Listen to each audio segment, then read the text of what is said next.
Hoje o dia vai ser massa, galera. Meu nome é Ediel Siqueira e está entrando no seu feed nesse exato momento o Cuscuzcast, um podcast que tem como proposta falar sobre teologia, comportamento e cultura pop, com esse leve sotaque nordestino aqui, carregado, com gostinho de carne de charque, com gostinho de cuscuz, com gostinho de pé de moleque, com gostinho de cafezinho preto ao som de Luiz Gonzaga. E o tema dessa semana, velho, o tema dessa semana promete, velho. Mas antes da gente bater um papo sobre o tema desse episódio, eu queria mandar um recadinho para os nossos mantenedores, para os nossos patrocinadores, padrinhos, madrinhas, Clube do Cuscuz e outras cositas mais. Espera aí e já a gente começa o episódio. Você já pensou em ajudar um podcast que você tá curtindo, um podcast que você está valorizando a ser melhor ainda do que você já acha? Pois é, chegou a hora de você ser padrinho ou madrinha do Cuscuzcast. A gente sabe do momento que a gente está passando, mas também a gente passou por uma reformulação para quem tem o desejo de nos ajudar de alguma forma. Então, a partir de R$1, meu velho, a partir de R$1 você já pode ser mantenedor, sendo padrinho ou madrinha do Cuscuzcast.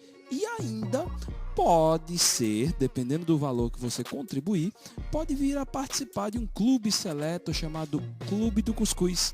É o clube que é uma espécie de curadoria, com espaço de desconto, com espaço de discussões, com um bate-papo, sei lá, um bocado de coisa numa só. Eu acho que é até bom você entrar e fazer parte para você mesmo tirar suas próprias conclusões. Então não deixe de participar não. Você pode, volto a dizer, a partir de R$1, podendo fazer essa contribuição via cartão de crédito ou via boleto, e aí no caso de boleto, somente a partir de R$5 por causa das taxas, e fazer parte aí talvez do nosso Clube do Cuscuz. Então não deixa não. Vem, fala com a gente, quer saber como? Manda um direct pra gente pro nosso Instagram ou então manda mensagem pro nosso e-mail cuscuz@gmail.com. Instagram Cuscuzcast, e-mail cuscuzcast@gmail.com. Tá certo? Vamos embora, vamos para esse programa, porque senão o Júnior vai tirar meu couro e vai dizer que eu tô demorando demais. Tchau, tchau. Então, pessoal, estamos aqui iniciando. Hoje o tema é um tema importantíssimo, que às vezes tem sido até negligenciado por alguns irmãos, mas que a gente tem que voltar a bater o papo sobre isso, a gente tem que conversar sobre isso, relembrar disso, relembrar que tem irmãos nossos espalhados no mundo que estão em situação complicada, né? E simplesmente pelo fato de professar a fé que professam, né? A gente tem que lembrar que a gente vive num país com liberdade religiosa, né, e devemos agradecer a Deus por isso, mas a gente não deve esquecer de pensar nesses irmãos. E para isso a gente chamou a Cadídia Santos, Cadídia que é do Portas Abertas. Eu quero agradecer desde já a indicação da Dida Gomes, ela que segue a gente.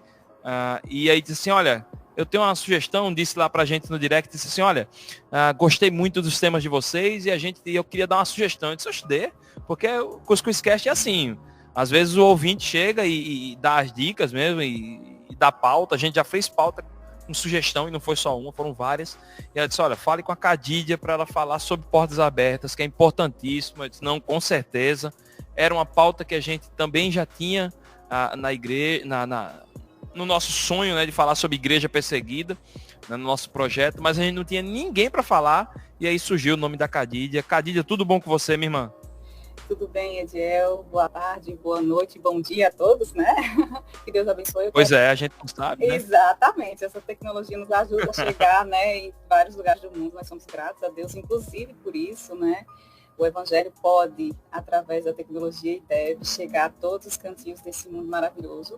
Eu quero agradecer o convite, Ediel, né, muito grata por essa oportunidade de tornar conhecida a causa de milhares de irmãos que partilham da mesma fé que nós, mas não da mesma liberdade. Então é um prazer, um privilégio ser voz desses irmãos, né, hoje aqui com vocês, e que essa mensagem possa tocar, né, o coração de todos os nossos ouvintes, que eles possam sentir, né, a dor que os nossos irmãos sentem, porque afinal de contas fazemos parte do mesmo corpo, o corpo de Cristo. Então, muito obrigada, que Deus continue abençoando vocês e seus ministérios.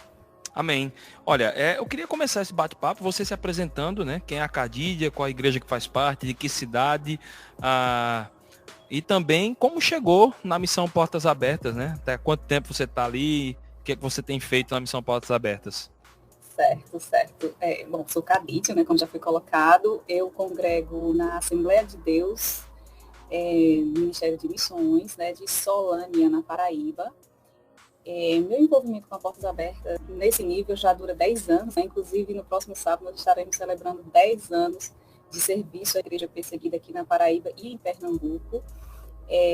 Mas isso começou alguns anos antes, né? Eu conheci a Portas Abertas através da minha irmã Elka, e ela me apresentou: olha, Cadídia, você vai super se identificar com essa missão e tal. Só que a época eu estava muito envolvida com pós-graduação e etc. E olhei e disse: ai, que legal, depois eu vejo com mais calma. Só que passou, né? Estava super sobrecarregada com os estudos, com o trabalho. Em 2010, eu tive um choque, né? Meu pai faleceu, e aí eu resolvi rearrumar algumas coisas, né? Eu senti a direção do Senhor para rearrumar algumas coisas da minha vida, especificamente na questão financeira, e eu busquei entidades para contribuir, e quando eu pensei numa entidade que tivesse um alcance internacional, eu me lembrei da Portas Abertas. Então, no início de maio, no primeiro semestre de 2010, aliás, eu entrei no site da Portas Abertas, procurei conhecer a missão, e aí eu descobri, né, quão rica era a instituição, não somente como intermediadora para aqueles que desejam servir os irmãos perseguidos através dos seus recursos financeiros, mas eu notei que a Portas Abertas, ela se engajava mais diretamente, né, mobilizando para a oração, trazendo uma mensagem de despertamento para a igreja brasileira, no sentido do serviço ao corpo de Cristo espalhado inteiro. Então, eu já me inscrevi no acampamento, nós temos um acampamento de simulação de perseguição religiosa. Esse ano, infelizmente, nós só tivemos uma edição em janeiro, por causa da pandemia, as demais foram canceladas. Mas eu já deixo uma dica aqui para os nossos ouvintes, né? Procura no site da Portas Abertas, né? portasabertas.org.br, acampamento underground. É uma experiência indescritível. Vale muito a pena. Eu fiz o acampamento em julho de 2010 e já voltei do acampamento com os grupos de oração articulados, porque depois que você entende, que você conhece a realidade desses irmãos, não tem como ficar parado. Então foi o que aconteceu comigo. Assim que eu comecei a me conectar com a Portas Abertas, eu já me engajei no serviço da mobilização, da oração, né, da contribuição financeira. E aí nós vimos, né, a gente vem desde 2010 servindo aqui na Paraíba e também em Pernambuco, com mobilização de jovens, né, o nosso trabalho é voltado para a juventude, mas não exclusivamente, né, o público-alvo principal são jovens, mas nós temos recebido, né, mulheres, homens, crianças, aqueles que desejam servir a igreja perseguida nos nossos encontros de oração. Então, meu envolvimento aconteceu há 10 anos, né?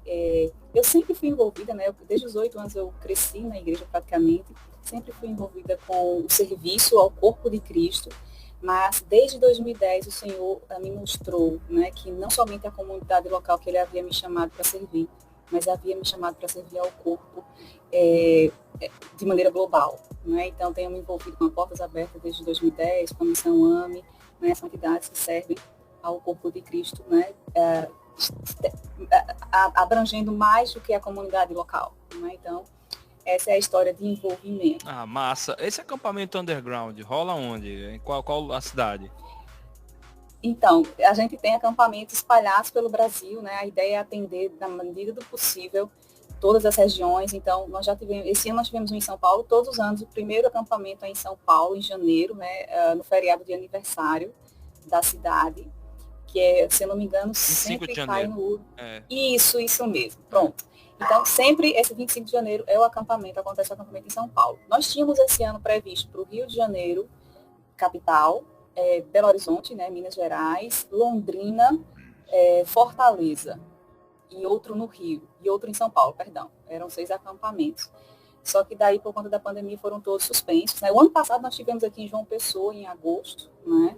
Então, é só ficar acompanhando para ver qual o acampamento que vai acontecer mais perto de você, né? A gente tem tentado atender as regiões, espalhar, pelo menos a região sul, sudeste, nordeste, tem recebido acampamento, pelo menos um acampamento por ano, tá? Então, a gente tem, em média, entre 5 e 6 acampamentos e os locais são definidos, sempre no início do ano, ele divulga as agendas completas, né? Todos os acampamentos do ano inteiro. Então, a gente está aguardando aí a liberação das agendas de 2021, né? Ainda também aguardando a autorização dos locais, né? Porque enquanto a gente não tiver isso, a gente não pode atuar. Né? Mas, assim, é uma experiência que eu super recomendo, vale a pena. Eu fui para o Rio de Janeiro fazer esse acampamento, fiz uma segunda vez em São Paulo. Então, para quem tem condição de se deslocar e quer fazer logo, eu recomendo, vale a pena. Show de bola. Tem muita gente que escuta o nosso podcast, talvez esteja assim, começando a pegar, tá vendo o título Igreja Perseguida, a gente falou do Portas Abertas, né? E aí o cara tá querendo aqui saber o que é o Portas Abertas. O que é o Portas Abertas, né? O que é que vocês fazem como entidade? A Portas Abertas, ela atua aqui no Brasil, né, com esse nome, mas ela é uma entidade filiada à Open Doors, que é o Portas Abertas em inglês, né? Essa missão, ela surgiu em 1955, né, quando um jovem holandês foi convidado, né, foi levado pelo Senhor à Polônia, né? E aí ele descobriu nessa viagem que as igrejas daqueles locais, né, as igrejas dos países que eram consideradas, entre aspas, por trás da cortina de ferro, né, a questão do regime comunista era muito forte naquela época, ele percebeu que esses irmãos não tinham acesso à Bíblia. E aí Deus falou, irmão André, a gente chama ele carinhosamente de irmão André, tá, gente? Mas o nome dele é An van der Beek, alguma coisa assim. Ele melhor holandês. Chamar de André mesmo, eu apoio, entendeu? Concordo plenamente. Então, mundialmente ele é conhecido por irmão André, né, o Brother Andrew. E Deus falou com ele através de um versículo em Apocalipse. Né? Ele foi para a Polônia para um festival comunista, já com literatura cristã na sua mala.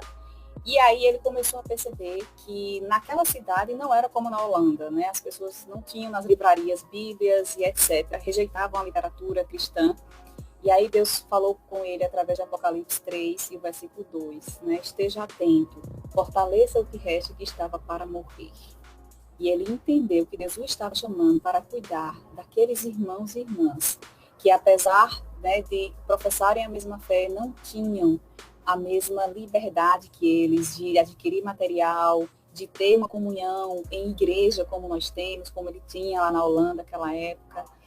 E desde então ele entendeu esse chamado e passou a contrabandear Bíblias para esses países que eram conhecidos como por trás da cortina de ferro. Ele tinha o fusquinha dele, permanece, né, lá no escritório da Holanda, enchia o fusquinha de Bíblias por tudo lugar que você imaginava, porta-malas, debaixo dos bancos, e entrava, cruzava as fronteiras, e Deus deu muitos livramentos, porque a literatura cristã era proibida nesses países, e mesmo assim ele orava: Senhor, como o Senhor abriu os olhos dos cegos quando o Senhor esteve aqui, eu te peço que feche os olhos desses guardas. E ele conseguia cruzar fronteiras e fazer esse material chegar nas mãos de pastores, nas mãos de líderes que não tinham a Bíblia e mesmo assim precisavam exercer a liderança eclesiástica. Então, muitos irmãos agradeciam muito a Deus pela vida do irmão André, e eles diziam: não é somente por causa do que você está trazendo, né, por causa da Bíblia, mas pela sua presença. O fato de você ter vindo nos visitar nos lembra que nós não estamos sozinhos. E assim que começou a Portas Abertas, né, com um jovem de 21 anos, né, 23 anos ele tinha mais ou menos, 21 anos foi quando ele foi baleado e se entregou ao Senhor. E depois foi fazer seminário, então ele tinha mais ou menos aí 23 anos de idade. Desde então, ele não parou mais de contrabandear Bíblias, Deus foi mandando outras pessoas, Deus foi mandando recursos, porque chegou um tempo que ele disse: Senhor, eu não tenho, e Deus começou a abrir as portas. Né? Hoje a Open Doors atua em mais de 60 países no mundo. Né? Nós temos escritórios em países livres, como é o caso do Brasil. Né? A nossa função aqui é diferente daqueles escritórios, daquelas bases que estão em países onde há perseguição. Esses locais não são divulgados, obviamente, né, por uma questão de segurança, mas nós temos mais de 60 países onde há perseguição religiosa, né, onde a Portas Abertas atua diretamente. Tá? é importante colocar, né, que a missão, ela não envia missionários. Muitas pessoas perguntam, né, eu quero ser missionário da Portas Abertas. Então, a Portas Abertas, ela atua através da igreja local, né? Ela tem um contato naquele país que faz contato com os pastores desses lugares, e são os pastores que dizem, olha, não tenho Bíblia, eu preciso treinar meus líderes, eu preciso eu mesmo de treinamento, eu tenho viúvas que estão desamparadas, não têm meio de sobrevivência, eu tenho crianças e adolescentes com traumas porque viram seus pais sendo mortos na frente deles, enfim, tem mulheres com traumas. Então, os pastores aqui colocam, a igreja local aqui coloca a sua necessidade através de sua liderança, e então a Portas Abertas, ela serve ao cristão perseguido de acordo com a necessidade que ele mesmo apresenta. Então, nós servimos distribuindo Bíblias, servimos capacitando pastores e líderes, nós servimos com assessoria jurídica, né? Muitos dos nossos irmãos são presos com acusações falsas e, infelizmente, a maioria deles não tem dinheiro para pagar um advogado e poder se defender, né, perante a justiça. Então, a Portas Abertas, ela promove campanhas de oração nesses casos. Se tornou mundialmente conhecido o caso da Asia Bibi, né, no Paquistão, não sei se vocês acompanharam, né, isso inclusive saiu na mídia. Então, não, me conta essa história aí. A Asia Bibi foi acusada de blasfêmia no seu país, ela tinha 5 crianças, né, passou alguns anos presa, e o caso dela repercutiu internacionalmente, né? A gente fez campanhas não somente de oração, mas de abaixo-assinado para entregar a Seção de Direitos Humanos da ONU. Então, a Portas Abertas, sempre que possível, né, ela torna público esses casos, justamente para trazer à tona essa questão da perseguição que não aparece, né? Não é veiculada com frequência, não é algo que as pessoas gostam de ver, né? Então, o caso dela, né, caiu na mídia e ela foi julgada e continuava presa. A acusação dela, blasfêmia contra o islamismo, né? E ela em nenhum momento efetuou, né, ou falou, mencionou alguma coisa contra Maomé, ou contra o Alcorão, ou contra o islamismo, mas infelizmente ela estava, né, presa sob acusação falsa. Graças a Deus, né, recentemente a irmã conseguiu, né, o julgamento, ser julgada, e a sua defesa conseguiu a libertação. E ela está, acho que agora no Canadá, né, ela recebeu asilo, saiu do país, né, obviamente, não é um país que tolera a postura cristã, mas aí o Paquistão não teve como, porque o caso tomou repercussão mundial, né, não teve como efetuar o que eles queriam fazer, que era condená-la, né. Então, ela foi absolvida, mas está fora, como a Ellen Berrane também, né, no caso da... também a Ellen Berrane é bastante conhecida, né, que ficou 36 meses em containers, também somente porque gravou um disco cristão e o governo queria que ela assinasse um documento dizendo que não cantaria... Qual era o país da Ellen? Eritreia, o da Ellen. Eritreia. Isso, tem até um livro. Eritreia na África, exatamente. Imagina aí passar 36 meses dentro de um container na África, né, no deserto. Calor terrível, 50 graus de dia, 0 grau à noite, num container super lotado. Foi o que a nossa irmã passou, né, o preço que ela pagou para que o nome do Senhor fosse proclamado ali entre os pesos. É incrível, crente não perde tempo, né? Pois é, não, é engraçado que, é interessante que, por exemplo, em alguns países, você falou da questão de custear advogados, mas tem países que eles vão encontrar dificuldade até para ter advogado, porque o advogado se recusa, o advogado Sim. local se recusa em fazer a defesa com medo de represália sim. também. Então, aí né? você tem a assessoria internacional, né? Quando o caso toma, nesses casos, o caso da Ásia e da Ellen, né? A Ellen foi libertada milagrosamente, tá, gente? Tem um livro com esse testemunho, Canção da Liberdade. Eu super recomendo que vocês adquiram, né? Busquem ler, você vai crescer. Ou se você não puder comprar o livro, tem testemunhos da Ellen no canal da Portas Abertas no YouTube. Tá? No caso da Asia Bibi, como o caso já tem tomado repercussão internacional, aí a assessoria, né, internacional pôde assumir, né? É algo que foi relativamente mais tranquilo nesse sentido. E, efetivamente, é como você coloca, no Paquistão não teria como, né? Então, a Portas Abertas, ela se dispõe nesse sentido. Nós temos atuado muito fortemente com centros de traumas, né, de tratamento pós-traumas, porque em muitos países da África nós temos invasões de vilas cristãs e eles geralmente matam os maridos, né? Na África a gente sabe que a mulher tem um papel bem diferente, né? Ela geralmente não trabalha, não estuda. Então eles matam os maridos e as mulheres, muitas vezes, quando sobrevivem a esses ataques, elas ficam marcadas, né? Cheias de feridas e ainda sem condições de sobrevivência.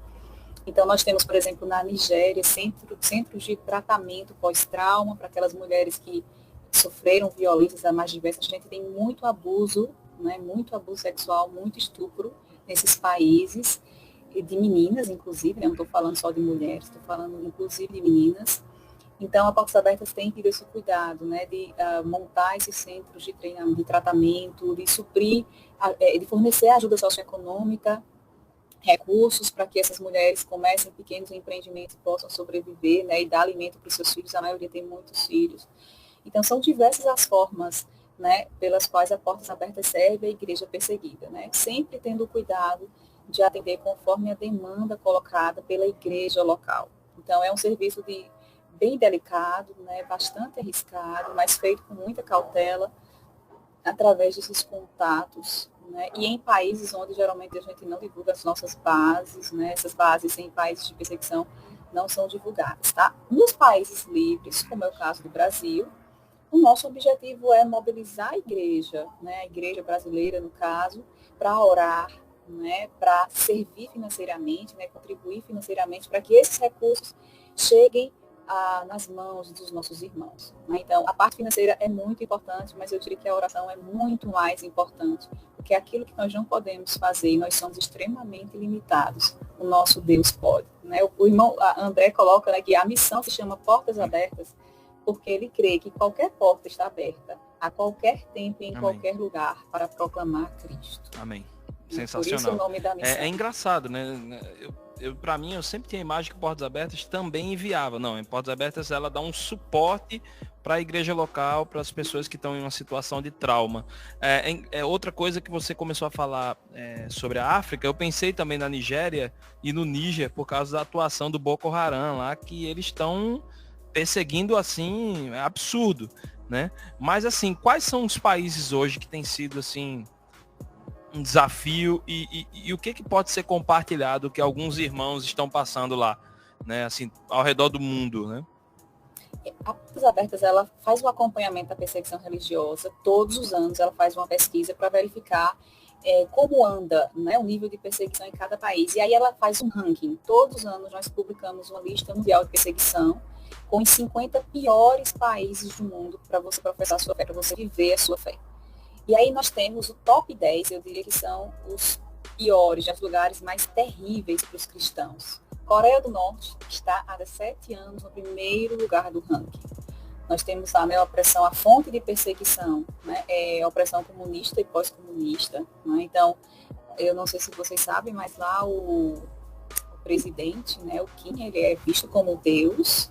E é uma afronta, por exemplo, uma pessoa olhar para o céu, porque eles entendem que quando alguém olha para o céu, ela está se remetendo a Deus, que não é o Kim. Então, essa pessoa ela é automaticamente, né, denunciada, dedurada, na nossa linguagem aqui bem popular nordestina, pelos seus companheiros, pelos seus irmãos, seus conterrâneos. Né? Algo muito grave que acontece na Coreia do Norte, que quando você se torna cristão, não é só você que paga pelo preço da sua fé, toda a sua família é levada junta, mesmo que não compartilhe da sua fé.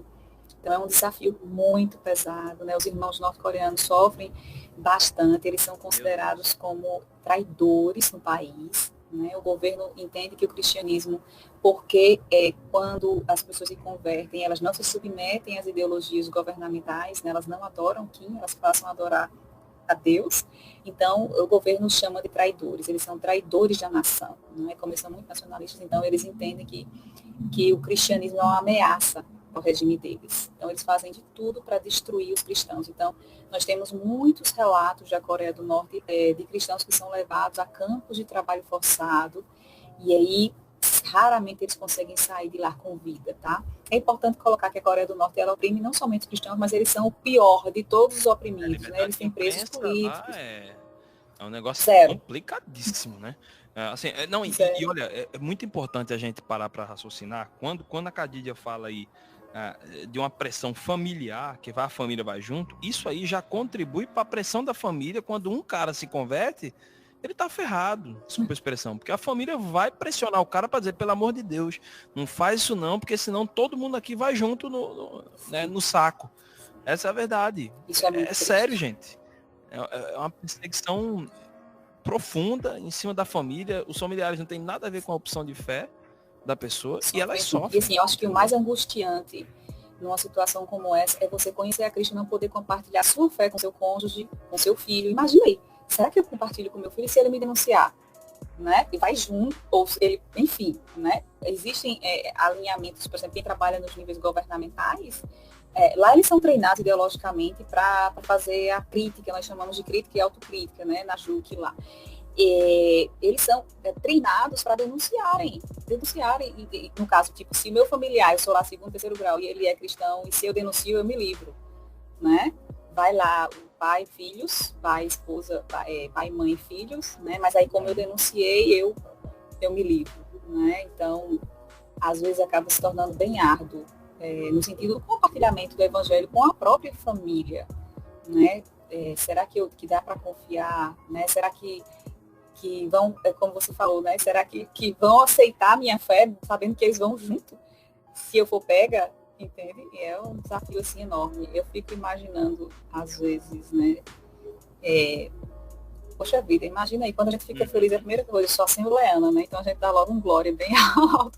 Quando a gente recebe uma bênção, quando o Senhor fala ao nosso coração, né? A gente externaliza. E esses irmãos, eles não podem sequer externar, né, a sua alegria quando o Senhor fala com eles, quando o Senhor protege, quando o Senhor dá livramento, porque qualquer comportamento suspeito pode levá-los a espancamentos, pode levá-los a julgamentos, pode levá-los à prisão, né? Então não é fácil. Inclusive, né, eu peço que os irmãos orem pelos irmãos da Coreia do Norte, né, os nossos queridos ouvintes orem pelos irmãos da Coreia do Norte. Mas nós temos outros países em que a situação também é muito difícil, né? O top 10, depois da Coreia, que é o primeiro e está há anos aí, nós temos esses outros países que também se alternam de colocação, mas sempre tem estado nos últimos anos ainda no top 10, são os 10 piores lugares, tá? Só explicar para você como que essa lista ela é feita.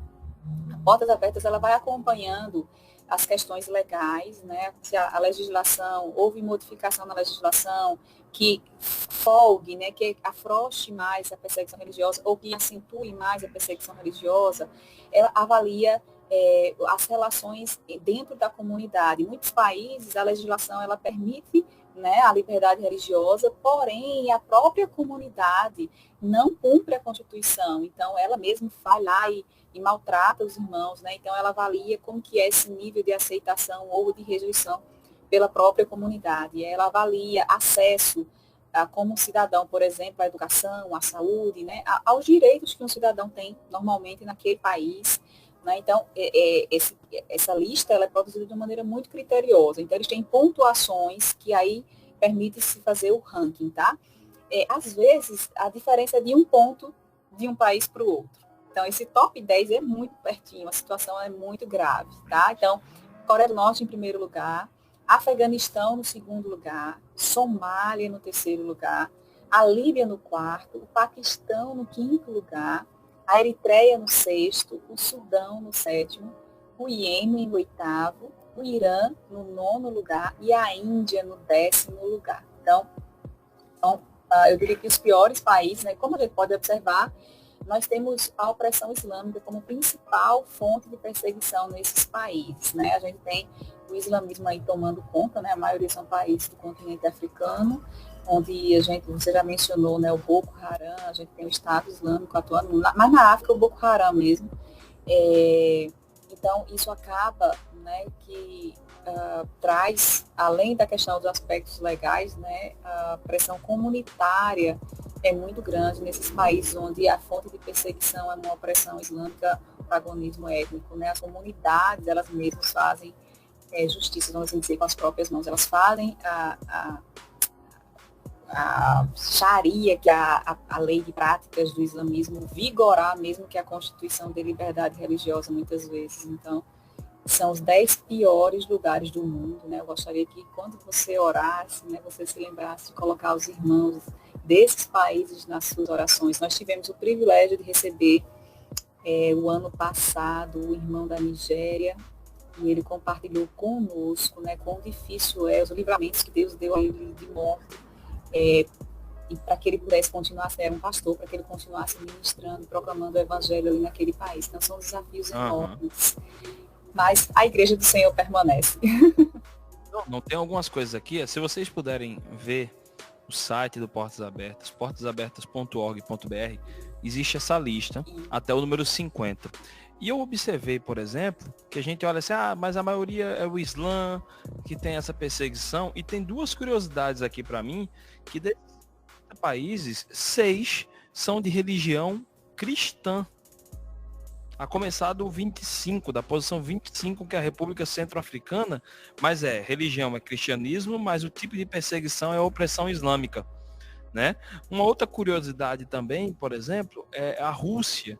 Acho que é o único país, pelo menos europeu, que eu vejo aqui, é o 46º, que existe sim a questão do cristianismo, mas existe uma questão política de um sistema de governo que também não dá liberdade para outras ramificações do cristianismo. Se eu estiver errado, por favor, me fala aí. E o mais curioso para mim foi a Colômbia entrar nessa lista. Nossos vizinhos, né? Um país majoritariamente cristão, mas aqui diz como antagonismo étnico. Eu realmente não consigo imaginar. Sabe, a gente pensa que a coisa está tudo muito boa aqui na América Latina, mas pelo jeito não está não, né? Efetivamente, nossos vizinhos aqui, quando a gente coloca antagonismo étnico, é porque nós temos, como eu coloquei, a legislação permite a liberdade religiosa, né? Até a religião predominante, como você pode ver, é o catolicismo, é o cristianismo, né? Geralmente catolicismo, cristianismo católico. Mas em interiores, que é o caso da Colômbia, quando você vai para a área mais interiorana, mais rural, nós temos problemas seríssimos instalados. Por exemplo, o caso da Colômbia, nós temos um conflito de forças lá, né? Vocês já devem ter ouvido falar das FARC, as Forças Armadas Revolucionárias da Colômbia. Há um contrabando de drogas, um plantio e contrabando de drogas muito pesado na Colômbia. Então, nos interiores, onde nós temos mais tribos indígenas e esse domínio aí das FARC, o que acontece é que quando o cristão se converte, ele deixa de plantar droga, ele não cede mais suas terras para o plantio de droga e nem colabora com o plantio, e aí ele começa a ser perseguido, né? Especialmente os pastores. Nós temos muitos casos sérios de pastores que são mortos, né? Filhos de pastores que são aliciados, eles não matam os filhos de pastores de crentes, eles aliciam para as Farc, porque eles dizem que são os mais obedientes. É triste. Tanto que na Colômbia, Portas Abertas mantém um abrigo para crianças, para filhos de pastores, de cristãos, porque essas crianças precisam ser retiradas dessa área, né, dessas regiões mais interioranas, porque eles são muito alvos de aliciamento. Então, eles treinam essas crianças, eles sequestram esses meninos e meninas e os treinam para a guerrilha. E eles dizem que eles são os melhores soldados porque eles são obedientes. É triste, gente. Então, nós temos casos, assim, testemunhos difíceis, dolorosos, de crianças que perderam os pais. Por exemplo, da Sofia, da Colômbia, é um testemunho bastante antigo, mas é o que me marcou muito. Ela perdeu os pais, né? E aí ela foi recebida nesse abrigo, né? A igreja, a Portas Abertas, cuidou dela, era criança, né? Hoje já é adolescente, já foi adotada, está bem, graças a Deus. Está inserida no meio de uma família cristã, no seio de uma família cristã, mas nós temos casos muito difíceis na Colômbia, aqui nossa vizinha, como você colocou. Mas aí essa questão do antagonismo étnico é porque quando nos interiores, quando os iguais, né, quando você é cristão e não segue a regra do grupo local, você é expelido, né? Você vai ser perseguido, você vai ser... Então, no caso, os pastores, eles são alvo de perseguição, especialmente os pastores, né? Porque eles evangelizam. Quando eles evangelizam, alguém se converte, deixa de servir nas Farc, deixa de contribuir com suas terras ou mesmo de cultivar a droga, né? Então ele meio que desmantela o esquema do tráfico, né? Então eles não são bem-vindos. Nós recebemos uma colombiana aqui em João Pessoa nos congressos há uns anos atrás, nós a chamamos carinhosamente de Irmã Mariana, E ela nos contou no dia do congresso que ela havia sido convocada pela Farc, ela e o pastor, e o esposo dela são pastores lá na região, nesse interior aí na tribo. Eles haviam sido convocados pela Farc para comparecer e explicar as atividades que eles haviam fazer, que eles tinham feito algumas mudanças lá na estrutura da igreja, da casa, né, que servia como igreja. E ela tinha vindo para o Brasil, para o congresso. E ele falou, irmãos, orem, porque o meu marido deve estar lá agora mesmo. E aí dele se ele não aparecer, né? E assim, a gente orou com muita fé, porque, eram os dois que deviam estar lá, entende? E ela veio atender o convite, tendo fé que Deus daria livramento para o esposo dela. E graças a Deus deu tudo certo, né? Mas assim, a coragem desses irmãos é algo que chama muito a minha atenção, né? Eles têm uma fé muito vigorosa. Né, é uma fé muito dependente, e a gente tem muito que aprender com esses irmãos. Aqui no Brasil a gente tem um comodismo, né, vamos assim dizer. Nossa fé é muito, às vezes, rasa. Eu lembro do pastor nigeriano, ele falou, se a perseguição viesse para o Brasil, gente, entendam a expressão dele, tá? Ele, não, a questão cultural, ele falou que os brasileiros possivelmente morreriam como uma galinha que é esfolada, rapidinho, né? A percepção que ele, só para você ter noção da percepção que ele teve do cristianismo aqui no Brasil. Então, nós temos muito que aprender com esses irmãos, né, no crescimento da fé. E aquela coisa, né? Por menos a gente já joga as coisas pro alto. E desiste, entendeu?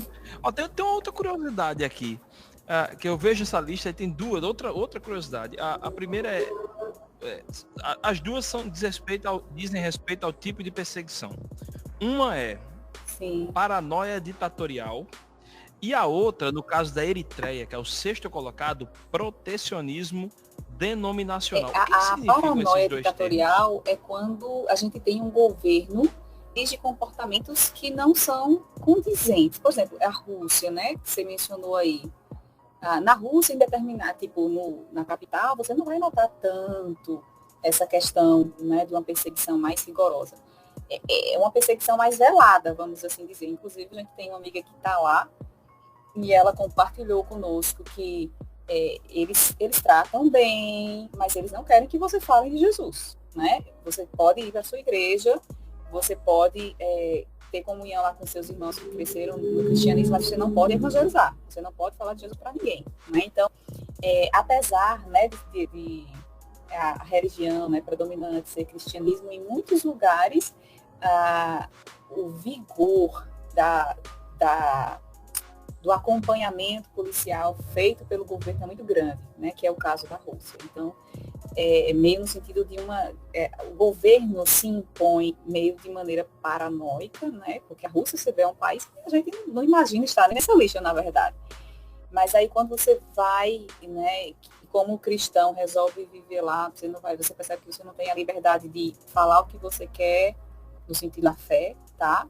Fazer o que você quer de maneira pública no sentido da fé. Então é meio que uma imposição governamental que é paranoica, né? Não se espera por conta de legislação, por conta inclusive de predominância de religião nominal, vamos assim dizer, né? Porque a maioria dessas religiões são religiões nominais, como o Brasil, né? Que é cristão católico, mas aí no fundo, quando você aperta, não são cristãos praticantes, né? Deixa eu ver, a outra que você falou foi a Eritreia, né? Protecionismo denominacional. Então, lá a religião é o islamismo, né? A religião predominante é a islâmica. Então, o islamismo ele é muito conhecido. É importante falar um pouco sobre o islamismo, né? Geralmente, a maioria das pessoas acredita que todas essas pessoas vinculadas ao Islã, elas são radicais, né? São violentos, são homens-bomba. Isso não é verdade, né? A gente tem xiitas e sunitas, tem um monte de segregação dentro do islamismo. Nem todos os muçulmanos são violentos, né? São agressivos ao ponto de se armar. É importante que isso fique claro. Mas também é importante entender que, apesar de a gente ter, né, os muçulmanos que são mais pacíficos, a maioria deles concorda com as ações, ou boa parte deles concorda com as ações dos demais, né? Então, a gente tem meio que, eu não vou fazer isso, mas eu também não vou deixar de defender quem faz, algo mais ou menos assim, tá? Então, o que acontece lá na Eritreia, né? você precisa ser muçulmano. Se você não é muçulmano, você é considerado um traidor e vai sofrer todas as consequências desse comportamento de traição, tá? Então, a gente tem aí um comportamento legal, né? Quando eu falo legal, é no sentido de todos os órgãos de segurança da nação que defendem a religião, né? Eles vão te levar a juízo, eles vão, como foi o caso da Ellen Berrani, né? Torturar você até que você resolva ceder a denominação que é a religião do país. Deixa eu só colocar um aspecto muito importante, gente, que aqui no Brasil, não só no Brasil, no Ocidente, nós temos separado Estado de religião, né? Nosso Estado é laico, então no Brasil nós temos liberdade para aderir a qualquer religião que nós quisermos, tá? Num país que se diz muçulmano, como é o caso da Eritreia, você nasce muçulmano. Não é lá que você, como aqui no Brasil, você vai lá, aqui é religião, aí eu sou, bota aí católico, né? Não, lá você nasce muçulmano. Se você nasceu na Eritreia, você é muçulmano, ponto. Tudo que passar disso são coisas que fogem do esperado. Então, vai ser repudiado por todas as instâncias legais, né? Então, nesse sentido, esse sentido de protecionismo da denominação é que se você, quando você vai contra aquilo que o Estado determinou, que lá o Estado está junto com religião, tá? É importante colocar isso, o governo é muçulmano, a lei toda se submete à Sharia e ao Corão, tá? Quem geralmente fazem, né, os julgamentos humanos. Então, assim, a gente tem todo o aspecto religioso com o aspecto governamental. Isso faz uma diferença muito significativa no que se refere à liberdade religiosa, né? Em outros países, não. Nós temos a Constituição que garante, mas a maioria da população, ela é muçulmana. Então, nós temos uma fonte de opressão mais local. A comunidade exige que você seja muçulmana. E aí o governo, que também é muçulmano, ele apoia, faz vista grossa, entende? Mas a legislação não te obriga, vamos assim dizer, diferentemente da Eritreia. Né? No caso da Eritreia, você nasce muçulmano. É interessante que essa questão de nascer muçulmano, gente, antes de você tirar qualquer conclusão muito rápida, a gente tem que entender que é uma questão muito profunda. A gente está falando de questão de cosmovisão também, né? Porque existe, principalmente na cultura asiática, na cultura do Oriente Médio, a África, do norte da África, que tem influência, eles têm essa coisa de você nascer já na religião. Até os grupos cristãos. Eu não sei se vocês lembram do episódio sobre cristãos copta, que o Igor Sabino disse que são os cristãos. Olha, gente, cristãos do Egito, ele mesmo falou que os cristãos copta, quando nascem, já nascem copta. Isso. Então, já nascem cristãos copta. Não há uma abertura, às vezes, para outro grupo cristão. É uma questão muito forte de identidade. Então, a gente está falando de cosmovisão. É algo que é difícil para chegar e desconstruir. Então, para a gente aqui é muito fácil, na nossa realidade de país, a gente diz assim, eu nasci, mas eu não nasci nada, né? No que diz respeito à religião. Eu vou ser criado dentro dos preceitos. Agora, o que eu vou seguir é quando eu atingir uma maturidade, eu vou lá e vou entender a minha visão de mundo e tal, né? É diferente. Então, assim, para que a gente não chegue e julgue logo de cara, né? Muito importante isso. Né? Por isso que esses governos fazem. Não foi um cara lá que chegou com a mente iluminada e disse, agora vou ser presidente ou rei daqui, ou primeiro-ministro, seja lá qual for o cargo, e a partir de hoje, vai ser assim. Quem nasce aqui, nasce nessa religião. Não é isso. É uma questão muito...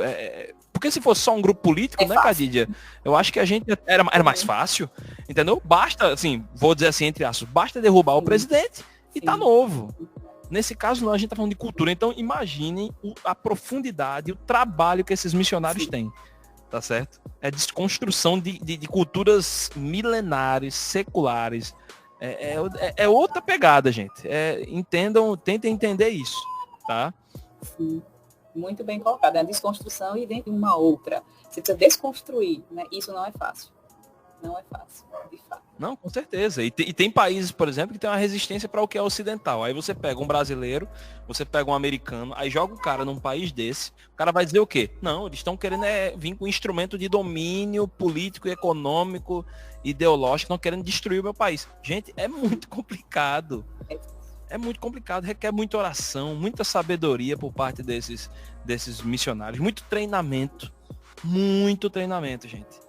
Entendeu? Então, assim, sabe? São coisas assim que são bem complicadas. Eu tenho um colega, que ele é pastor aqui em Recife, ele agora é pastor aqui em Recife, mas ele foi missionário na Rússia, o pastor Marcelo Maurício, é pastor até presbiteriano. Pá, o cara sofreu pra burro. Levou pisa, olha, o cara era cristão, na Rússia ainda era negro. Então, chance zero o cara tinha.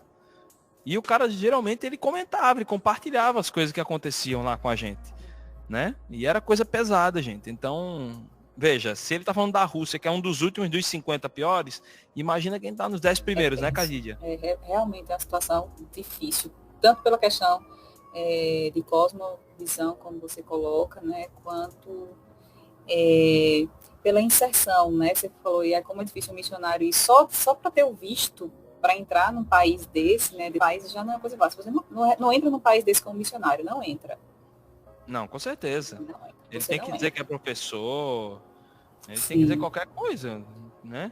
Vai como profissional e aí você vai se inserindo de outras maneiras. A estratégia é muito importante, né, quando você serve num país desse. O discernimento, né, a direção do Senhor para identificar qual é a forma, né, a paciência, né, o muçulmano ele é muito desconfiado, então não é como o brasileiro que vai ouvir qualquer pessoa que passa na rua, né, ele quer ver a sua vida, né, ele quer ver a sua persistência. Então a evangelização, né, de muçulmanos é algo muito, muito difícil, é muito desafiador, né? Como você falou, a questão da identidade é um processo de cultura que precisa ser desconstruído com toda cautela, né? E com todo respeito, porque você também não pode entrar nos aspectos culturais que não se referem à questão religiosa, né? Mas a construção da identidade cristã para esses muçulmanos que se convertem é um processo lento e árduo. Né, porque são coisas que está enraizado neles, né? A programação mental deles é assim. Então, vai dizer, por exemplo, para um irmão da África que ele, na África, por exemplo, vai dizer que uma mulher tem o mesmo valor que um homem. Então, há dificuldades, né? A gente tinha um projeto Priscila lá e as pessoas, né, os relatos que chegavam que as mulheres tinham dificuldade de receber a Cristo porque elas não se achavam dignas. Como assim um homem veio morrer por mim? Né? Então, assim, às vezes a gente não consegue ter noção da dimensão da dificuldade, porque a cultura cria barreiras em muitos casos. Né? Então, requer uma sensibilidade muito grande. Sensibilidade e criatividade por parte do missionário, né? E persistência, muita persistência. Sem dúvida, sem dúvida. Olha, gente, a gente está falando de trabalho, às vezes, que dura 10, 15 anos e conversões 5, 6, e é para estar comemorando, entendeu? E às vezes a gente fica reclamando porque a igreja da gente não passa de 200 membros. 200 membros numa comunidade dessa é raro, luxo, entendeu? E às vezes a gente está mais preocupado em crescer numericamente do que em crescer em espírito, em sabedoria, as comunidades locais aqui do Brasil, né, gente? Vamos olhar, eu acho que a gente tem muito a aprender com esses missionários, e eu acho que orar mesmo, como o Cadidia disse, é importantíssimo.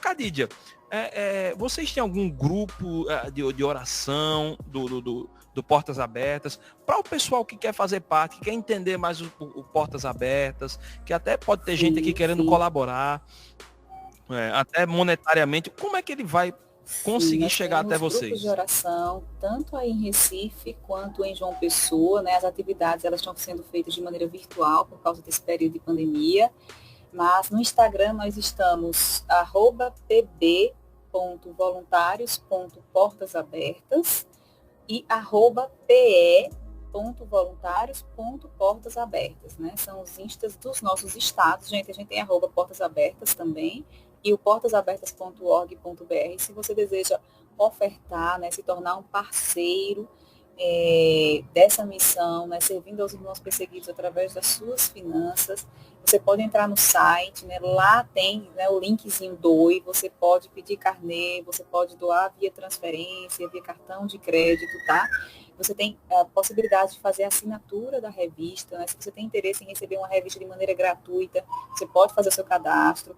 Se tiver dificuldade com o site e achar mais fácil, mandar um direct para nós no Instagram, faça isso, que nós pegamos seus dados e mandamos para o escritório. Eles vão te mandar uma revista gratuita para que você conheça a realidade da perseguição e você possa orar de uma maneira mais direcionada. E aí vão enviar para você oportunidades de contribuição, tá? Em termos de oração, nós temos grupos espalhados pelo Brasil inteiro. Então, se você é de outro estado que não Paraíba e Pernambuco, pode mandar um direct para a gente também, que a gente pode fazer o link de você com um grupo do seu estado. Sempre os nossos grupos no Instagram estão a sigla do estado, .voluntários.portasabertas. Você pode também fazer isso direto, né? Estou no Rio de Janeiro, então rj.voluntários.portasabertas. Estou em Minas, mg.voluntários.portasabertas. Mas se você preferir que a gente faça o seu contato pessoalmente com o líder, né, com o responsável desse grupo de oração do seu estado, entre em contato conosco via direct, tá? Deixa eu me falar um pouquinho sobre as nossas atividades. Com certeza. Olha, a gente vai colocar, viu, na descrição desse episódio, nós vamos colocar os links desses 3 Instagrams, tá? Do Portas Abertas e dos grupos da Paraíba e de Pernambuco. Mas é isso aí, olha, a gente podia aqui estar conversando, ia dar um podcast de 3 horas, 4 horas, 5 horas, mas Júnior ia me matar, entendeu? Ia dizer, o episódio é grande, entendeu? Mas olha, eu quero agradecer muito, Cadidia. Eu quero agradecer muito. E olha, eu quero trazer Cadidia outras vezes para conversar de pontos, de assuntos correlatos a respeito. Dá para conversar muita coisa. Dá para conversar sobre países em situação. A gente tirar até episódios só para falar sobre o país em situação de perseguição, né? E a gente falar sobre isso. Viu, Cadidia? Muito obrigado, minha irmã. Deus abençoe. Sim. Então, gente, a gente vai encerrando o episódio número 59, né? Pra gente foi uma alegria muito grande falar sobre isso. A gente espera que a partir daqui e para a vida de vocês comecem a ter uma sensibilidade a respeito disso. É importante. Não deixem de orar por esses irmãos também, tá certo? E agradecer a Deus pelo conforto que Ele tem permitido a gente aqui, né? De expressar a nossa fé, né? Cadidia, muito obrigado, viu, minha irmã? Deus abençoe. Amém, amém. Eu que agradeço. Deus continue abençoando vocês também. Um abração.